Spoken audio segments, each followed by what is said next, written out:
இந்திய எல்லையை பாதுகாக்கும் பணியில் 150 நாட்டு நாய்கள் ஈடுபடுத்தப்பட்டிருப்பதாக இந்திய எல்லை பாதுகாப்பு படை தெரிவித்துள்ளது.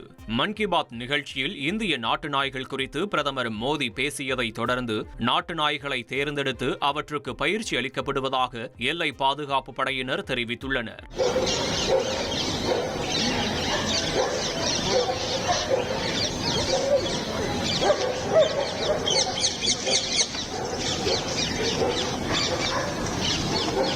குறிப்பாக கடந்த ஆண்டு பல வெளிநாட்டு நாய் இனங்களை தோற்கடித்து இந்திய நாட்டு நாய் இனமான ரியா சிறந்த நாய்க்கான விருதை வென்றதை சுட்டிக்காட்டும் எல்லை பாதுகாப்பு படையினர் ராம்பூர் மற்றும் முதோல் ஆகிய வேட்டை நாய் இனங்களுக்கு சிறப்பு பயிற்சி அளிக்கப்படுவதாக தெரிவித்துள்ளனர்.